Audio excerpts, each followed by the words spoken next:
Have you already set up an emergency fund as part of your budget routine? Or do you find that you're questioning what an emergency fund even is? Having an emergency fund in place plays a huge role in reducing our financial stress so that we can start building more confidence in our budget routine. So, whether or not you already have one in place, today we're going to talk about what it is and how much is enough. Are you ready to stop the chaos, the stress, the overwhelm that's filling your life? I'm Renae Matt, and together you and I are going to build simple routines that are going to change your life. When you put these habits into practice, you're going to be able to organize your life in a way where you can be there for your family, pay off your debt, save money, your house can stay organized, you don't have to stress about what's for dinner, and you still get time for yourself. So without further ado, let's get started. Welcome to the Routine Advantage Podcast. If you're new here, you might be wondering why we're talking about an emergency fund when this podcast is all about routines. But if you listen for very long, you will find out that our whole system here is built on five foundational routines. That's what I talk about is that if you are feeling overwhelmed and stressed and just feeling like everything is pulling at you from every different direction and you are kind of drowning, that we need to get these five routines in place. And we talk about them, and there are five of them, as I mentioned. And it's your morning routine, your meal planning routine, your daily seven home routine, your movement routine, and then finally your budget routine. I have budget routine as the fifth one because that tends to be the most overwhelming for people because financial stress is huge, but it is also a lot to deal with. So we want to get those other four in place so you feel like you have a little more breathing room, and then we can tackle finances. So this is part of our routine, even though it feels like a little bit odd when we're talking about organizing our life in this way. And you might be thinking it's more focused on organizing our house and decluttering and things like that. But when we are organizing our life, finances play a huge role. So we're talking about an emergency fund. And if you don't know what an emergency fund is, it is different than your regular savings fund, or we talk about sinking funds here. We're basically putting aside an amount that is not focused on anything else. So this is not if a big sale comes up and a big deal comes up that we want to go shopping for, or we need a new TV and we want to upgrade it and we've got some money set aside in savings and that's what we can do. It's not for back to school when you are picking up supplies because that is a planned expense. We don't need that as an emergency. It's not your annual, tax payment or insurance payment that needs to come up. These are for emergencies only. All of the other things that I just mentioned should be saved for separately because those are planned or expected expenses. An emergency fund is an amount that is set aside for emergencies only. It is not things that are expected. It's just to give you financial security so that if something happens, like you lose your job or something, you get in an accident or a family member gets in an accident, and all of a sudden you have more expenses than you were expecting, then you aren't going to be super stressed about it because you're going to have that money set aside as an emergency fund. So it sounds really daunting. I know when my husband and I, when we first started budgeting, the thought of an emergency fund is like, that is so impossible because we cannot save that much with no intention of using it. And it seems impossible because it was such a big number when we were struggling just paycheck to pay the bills. And when we started budgeting and we started to get things organized and we started tracking our expenses and we started creating a plan and we started deciding where we wanted our money to go and we were paying off debt, it was crazy how quickly we were able to make changes with the intentionality. So I strongly encourage you, even if your finances feel overwhelming, you can do this. And if you need to go back and listen to previous episodes for encouragement on budgeting, please do that. Talk to other people that have gone through a debt payoff journey or a budgeting journey because there is community in that space. And there are so many people that are getting out of debt, even if you don't bring in a a decent income, there are ways to get around it.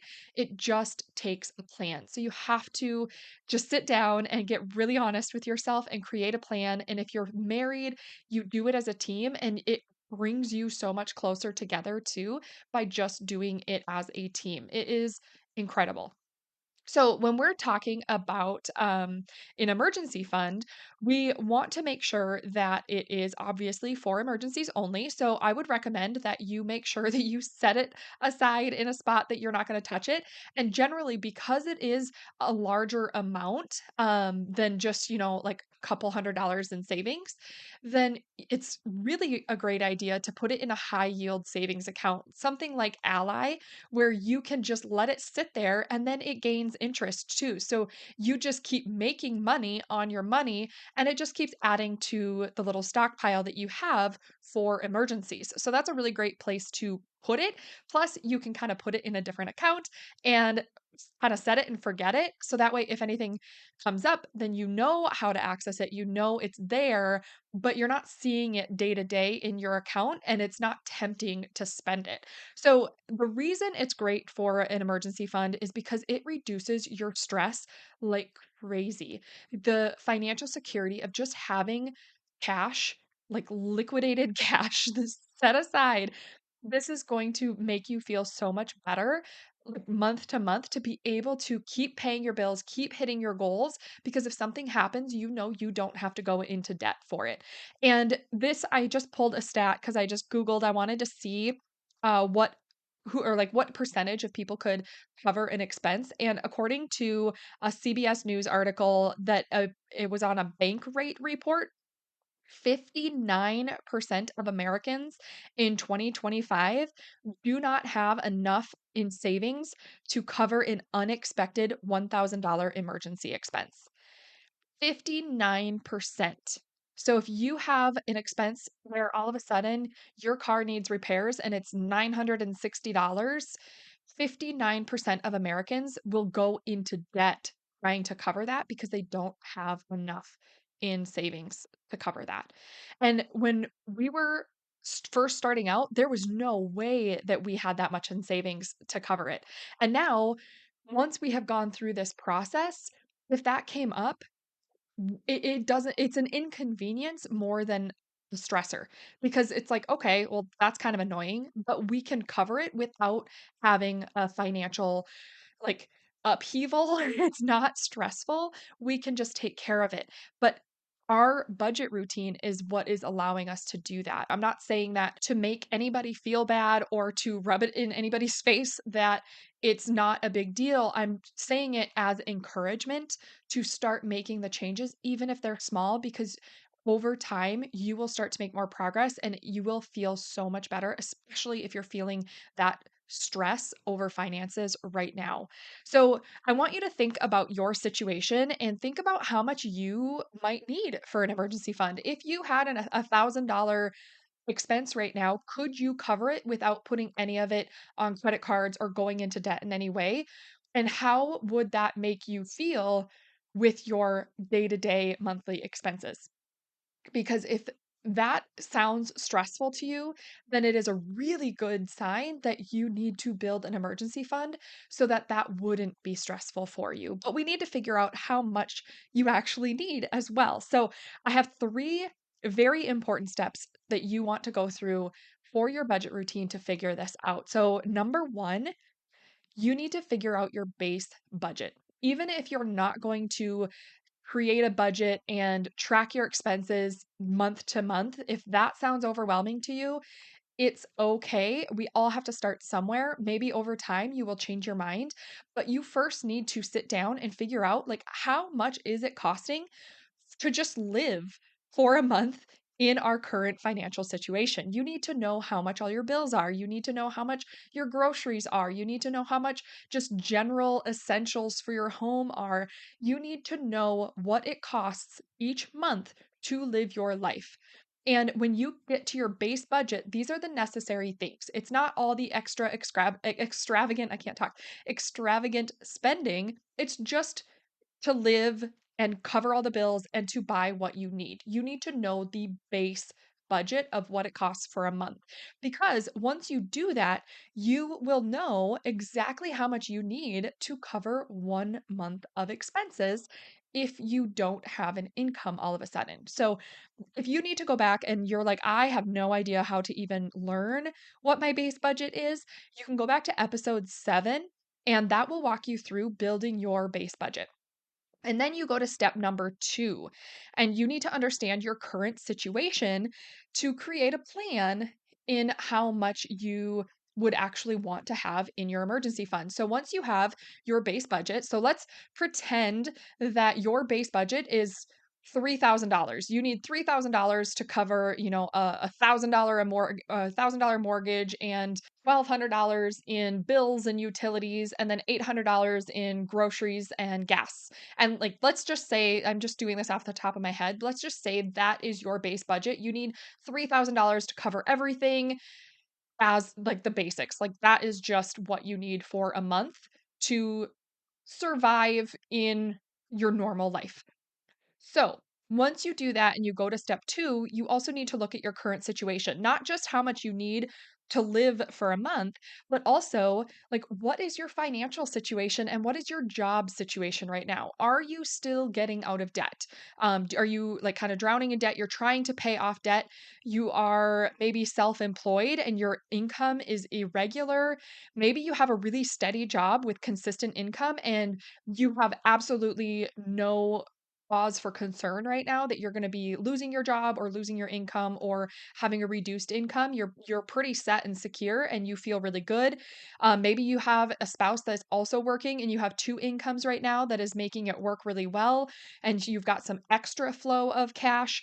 Maybe you already have money in sinking funds or a savings account and you have like a lot in there, but you also have bigger expenses that you're expecting and you don't know how much of that is actually for emergencies. So it's just a matter of taking a look at your life and your financial situation and your job situation and seeing like, okay, how secure do I feel and how much would I need if something happens? If you have a job where you are self-employed and your income is very irregular, you're probably going to want to build a larger emergency fund for those months that your income is less steady. And then you can build it back up on the months where your income is a little bit more because it's kind of catching up with you. So it just depends on your situation. And once you understand your situation and what makes sense for you and your family, then you're going to want to move to step 3, and you're going to want to multiply your base budget by the number of months you would like to have an emergency fund cover. Now, when you're looking at this, if you've been listening for a while, you know that my husband and I, we used Dave Ramsey's 7 baby steps program to get out of debt, and that worked really well for us. And the one of the steps in that process is to build your emergency fund for just $1,000 to start. And you might look at that and say, well, that is not going to cover a month of expenses for me.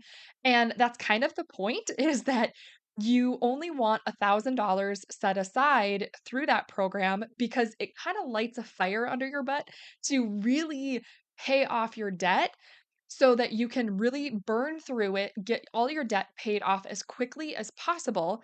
And then once you have more of that income flexibility, you can bring your emergency fund up to 3 to 6 months of expenses. And then at that point, you can continue on with your baby steps.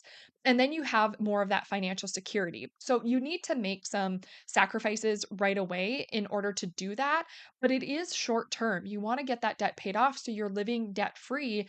And then you also have an emergency fund built up. So it does take time, but it is so worth it. So if you're going by that standard and you want to start with just $1,000 in an emergency fund, that's great, because as we had mentioned, that 59% of Americans can't even cover a $1,000 emergency.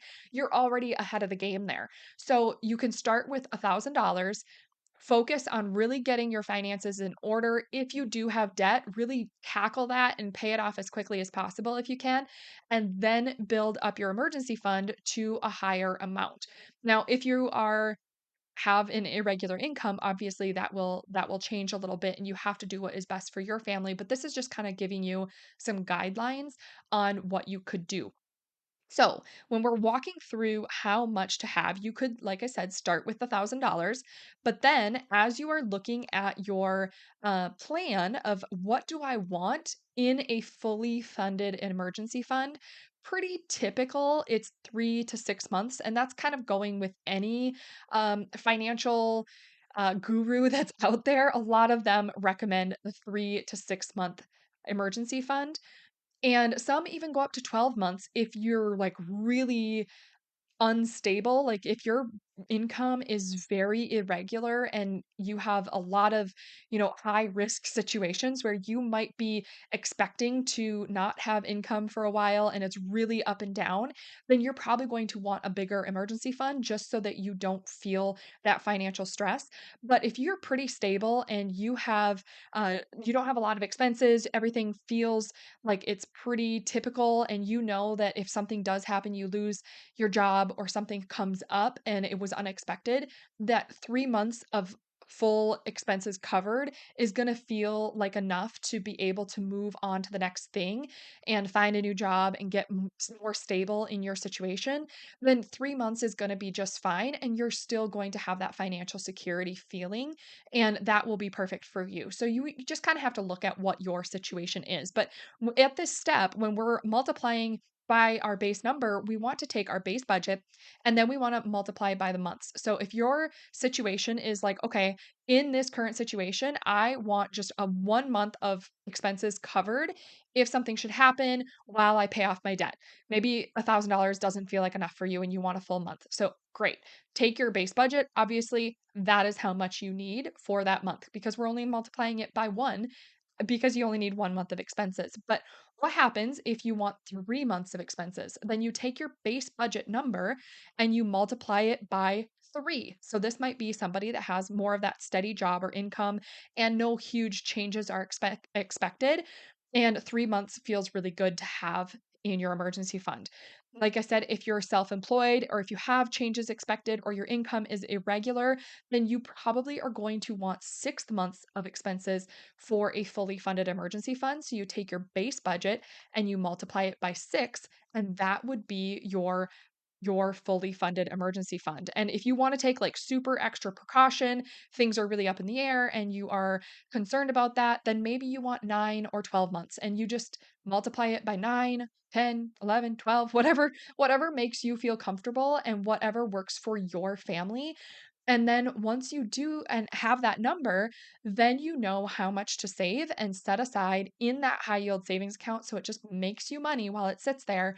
And you can have the financial security that allows you to focus on your monthly expenses and to put all your extra money towards paying off any debt or saving for something else into your sinking funds if you don't have debt and things like that, to where you can get yourself in a really good financial state without worrying about using, putting money on credit cards and going into debt and things like that. You can pull yourself out of that hole knowing that you have something to fall back on if something happens.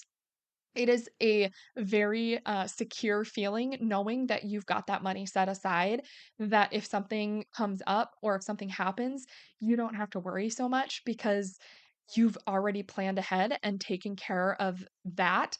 Because if something happens, you've got that money set aside. And just think about how much better you would feel if you go through these steps. Say you get through this and you set aside a 6 month emergency fund and you start paying off your debt and something does happen in 2 years down the road, and all of a sudden it was unexpected, but you are out of a job, you get laid off, and all of a sudden you realize you're in a financial situation where you have no income coming in, but it's not stressful because you know you have 6 months of expenses already saved, and you can keep living your life. You can make some adjustments if you need to. You can keep paying your bills. You don't have to worry about it. And you can focus the time on going out and looking for a new job. And you don't have to worry about how you're not going to be able to cover the mortgage, or you're not going to be able to pay the power bill, or you're not going to be able to keep the lights on. Like, those are the things that are going to feel so good because you have taken the time and you've planned ahead to take care of you or your family if you have one, and you are going to be set. So it just is so important for that financial stability to be able to put these things in place.